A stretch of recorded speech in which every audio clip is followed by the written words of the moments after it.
Hi everyone, my name is Jack and today we're going to take a look at another horrible case with you.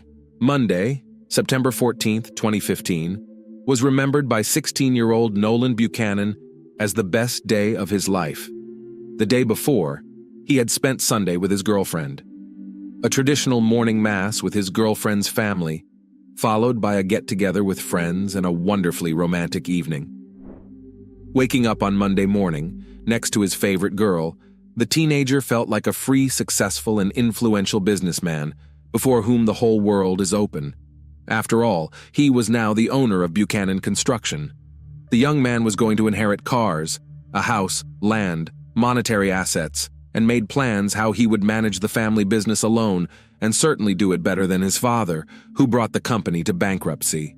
It would seem that what could go wrong? Already on October 1st, 2015, Nolan Keith Buchanan was arrested at Bonita High School in Bonita, California, by the El Dorado County Sheriff's Office.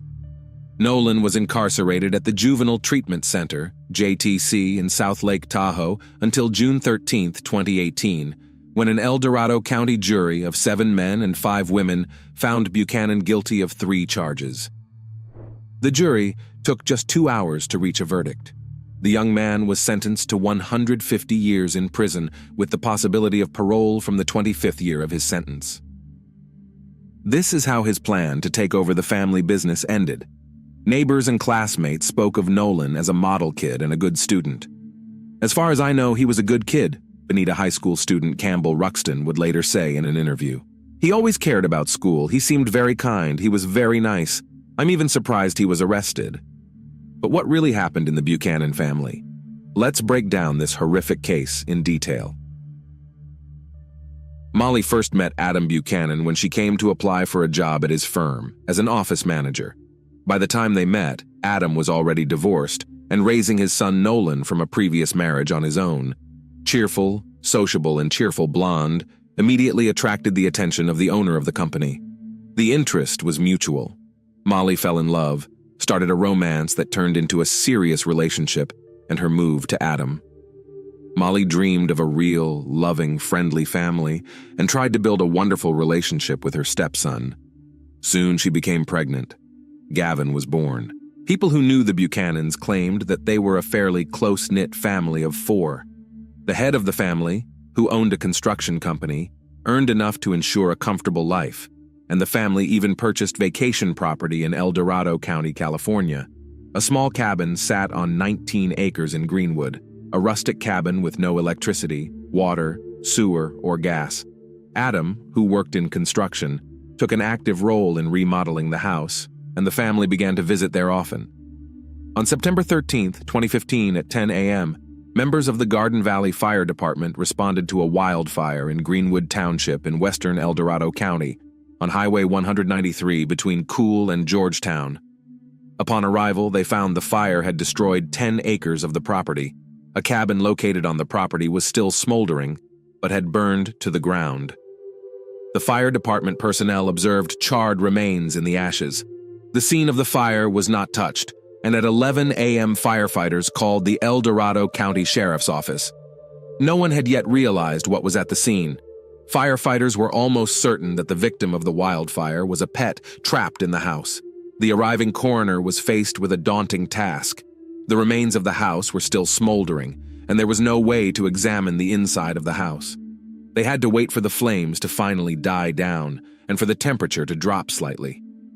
As the coroner examined the house, he smelled the sweet odor of burnt flesh and later discovered a human skull and a burned chest. It appeared that the tragedy had claimed someone's life. The officer requested backup. Officers from the sheriff's office arrived and conducted a thorough examination of the scene. The conclusion was obvious.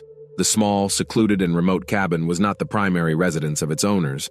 Rather, it was most likely a country cabin where people came to vacation. A Dodge truck and trailer were found on the property adjacent to the cabin. It was possible to run the license plates and find out who the car belonged to. The owner may have been the victim of the wildfire. It didn't take long to find out that the vehicle and trailer belonged to Buchanan Construction, a company owned by a man named Adam Buchanan. The man in question lived 160 miles from the scene of the accident, about 3 hours away in Bonita, California. This information confirmed the assumption of the police, who decided that the house was just a country residence for those who vacation here from the hustle and bustle of the city. It remained to be seen who was inside, Mr. Buchanan himself or someone else.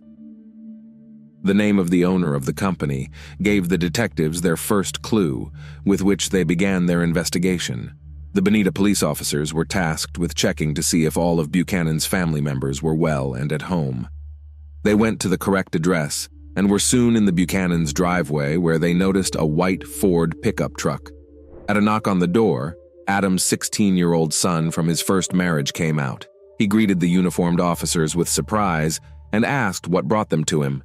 The officers decided to first find out who was in the house so as not to frighten the household. Perhaps the company car had been taken by someone from the company and not the owner himself. Nolan Buchanan said his father Adam had gone away for the weekend to his country estate, 160 miles away, with Molly and their 8-year-old son Gavin, and they were due back in the evening. According to him, his father had left him to look after the house. Investigators did not yet have sufficient reason to believe the remains in the cabin were those of the Buchanans, but the information received and the discovery of the remains, believed to be those of 2 people, by the evening of September 13th, was enough to report the family missing in the El Dorado County fire. The next day, September 14th, El Dorado County Police went to Nolan's home to talk to him more thoroughly and try to figure out whose lives the fire had claimed. Officers were met by Adam's parents, Howard and Susan Buchanan. They said that their son, the owner of the burned-out cabin, does his own home repairs and therefore travels there very often. The parents were very concerned, as they had not been able to contact their son or daughter-in-law until now. From the story, the officers learned that the house is connected to generators, but at the time of the tragedy, it had no electricity. There were, however, gas cylinders inside. This gave 2 theories. The fire could have been either accidental or intentional. By September 15th, the fire scene had cooled down, and investigators were finally able to collect evidence, including debris from a nearby fire pit. According to Denton James Peterson of the El Dorado County Sheriff's Office, new remains were discovered that changed the direction of the case. Police found a piece of skull with a bullet hole. At that point, we all realized that there was actually a homicide. This was not an accidental fire, reported the sheriff. The remains were collected and sent for forensic DNA testing. In the first set of remains, the bullet was lodged in the victim's thigh. The skull with the bullet hole, judging by its size, belonged to a child. The version of fatal accident dropped by itself. The version of murder came to the forefront. No one now doubted that the fire was a means of destroying the traces of the crime. It remained to find out under what circumstances the crime had taken place. Was it a burglary that had gone wrong? Or had the family taken their lives deliberately? But then by whom and why? Or could the crime be related to Buchanan Construction, a company where Adam Buchanan was president and chief operating officer, and someone harbored a grudge against him due to a working relationship? Initially, investigators focused specifically on the latter theory. They also looked into Molly's life to determine if she had any enemies capable of the crime. Once those lines of inquiry stalled, officers turned their attention to problems in Molly and Adam's marriage. There proved to be plenty of them. Investigators learned that over time, Molly and Adam's relationship began to deteriorate, and at the time of the crime, they had been sleeping apart for quite some time. A diary was found in which Molly described abuse from Adam. Witnesses interviewed described rough treatment and abuse. According to them, Adam was rude not only to Molly, but also to the children. Molly's mother, Susie Slankard, admitted to investigators, "There were times when I was afraid they would kill each other in one of their arguments." Molly did not sever her relationship with Adam, but would periodically take her son and leave to go to her parents' house and return a few days later until the next fight. It also turned out that the couple liked to hunt in the area where their country house was located. Since everyone was armed, the investigators assumed that during another quarrel, one of the spouses grabbed a gun and shot, and when he realized what he had done, he took his own life. However, there was an inconsistency. If the tragedy happened because of a conflict between husband and wife, it means that near the remains of one of them must necessarily be the instrument of crime, which, however, was not. Investigators speculated that the weapon may have been damaged in the fire and may not have looked as obvious as expected. Over the course of 5 days, forensic team members took turns removing ashes from the home. The search was conducted with surgical thoroughness, but did not yield the expected result. No weapons were found in the house. By this time came the data of forensic examination. The examination confirmed that the DNA of the bodies belonged to Adam Buchanan, Molly McAfee, and their 8-year-old son. All 3 victims had suffered gunshot wounds before the fire, and the angle of the bullet wounds ruled out the version that someone took their own life. The lack of firearms meant that someone else was in the house, a 4th person who shot the Buchanans, and the investigation had to start over. Police had no choice but to turn to the 16-year-old son of the deceased. Nolan told officers that the family drove away in an old Dodge truck. According to the son, his father decided to use the company vehicle rather than his personal Ford, which was parked in the driveway, because he had loaded the truck and trailer with rocks that he was going to decorate the area near his country cabin. It was this truck that police found near the burned structure. When asked why Nolan did not go on vacation with his relatives, the young man, as in the first interview, said that he had a duty to look after the house and garden during the absence of his father and stepmother. Nolan also said that they had a neighbor growing forbidden grass on the edge of the Buchanan property, which caused his father to have frequent arguments with this neighbor, demanding that he stop planting the grass and threatening to go to the police. Talking about the family business, Nolan told of the company's financial difficulties. Things were not going well. The company was undergoing downsizing and the number of employees was down to 5. From what his father said, the debts associated with the business were increasing rapidly.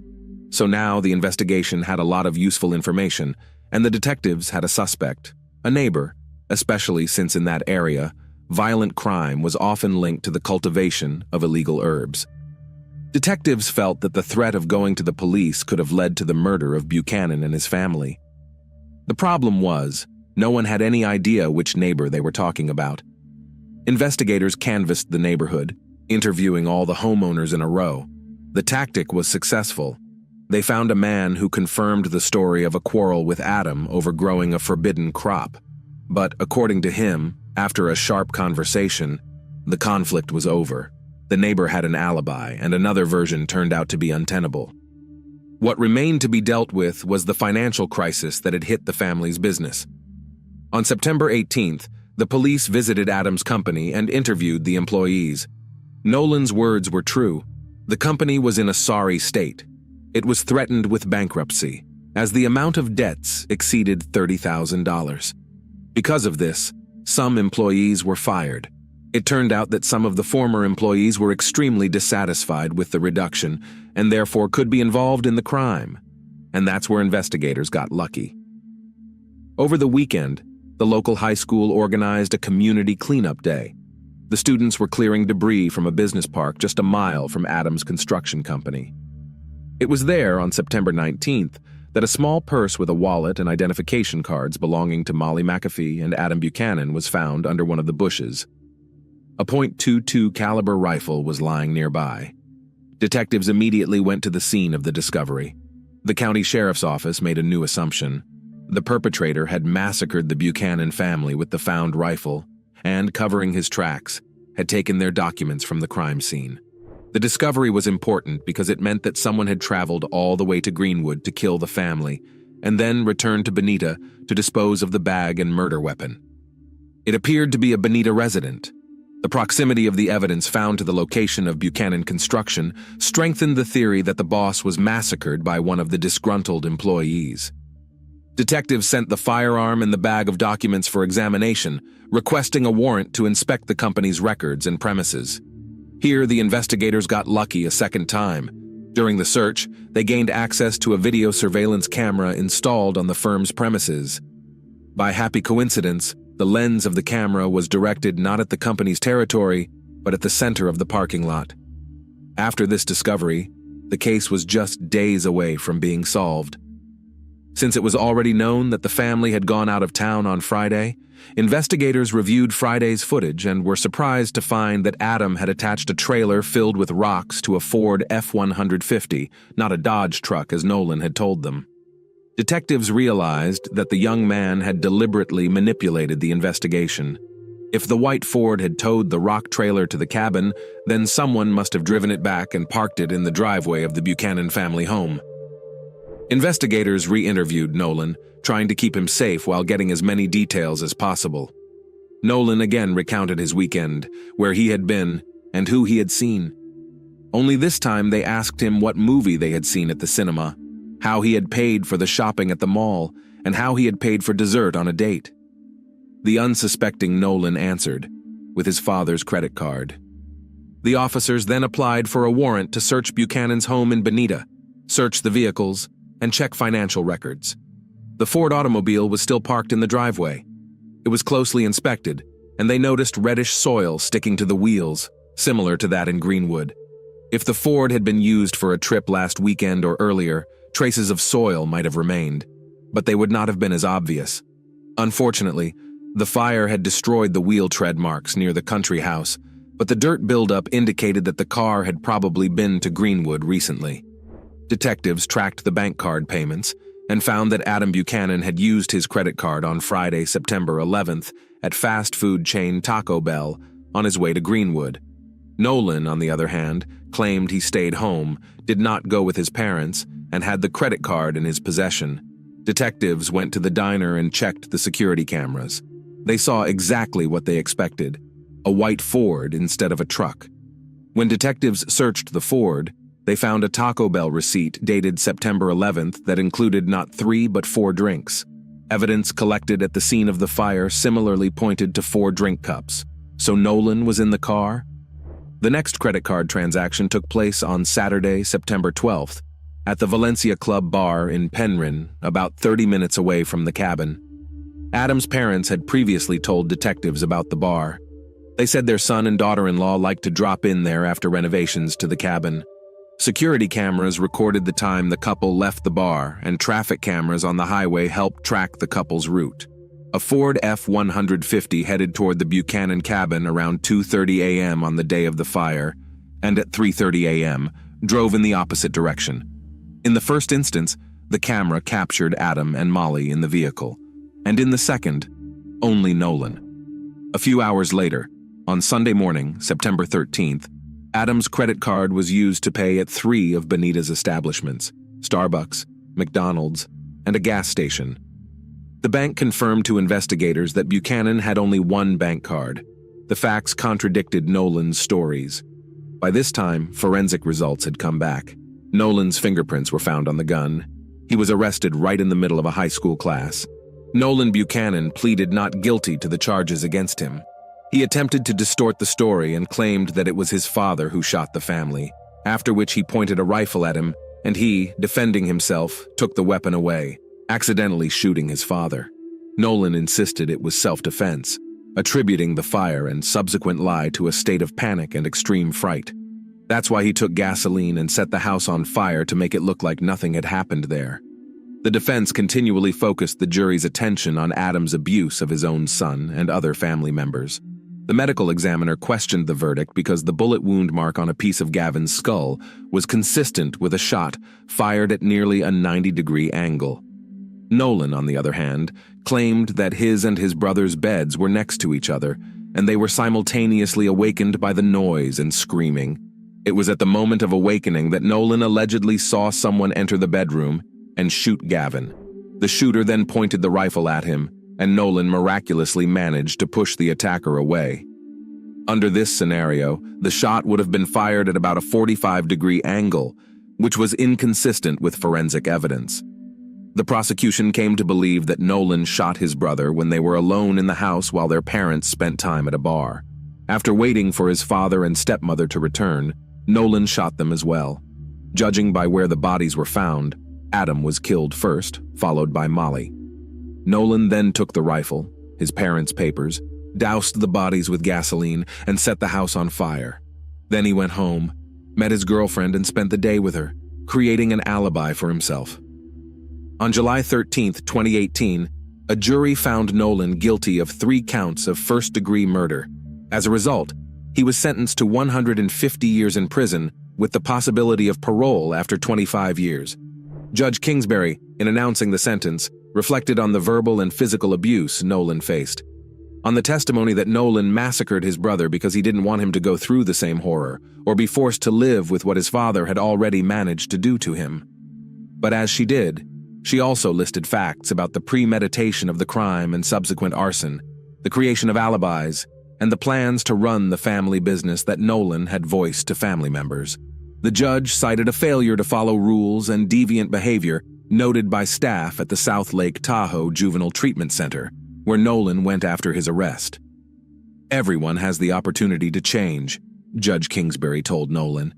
"I hope you will do everything in your power to do so. If you behave well, you will have a chance to get out on parole in 25 years under the Senate bill and Supreme Court rulings. It's up to you whether you take that chance or not." Nolan continues to insist he is innocent.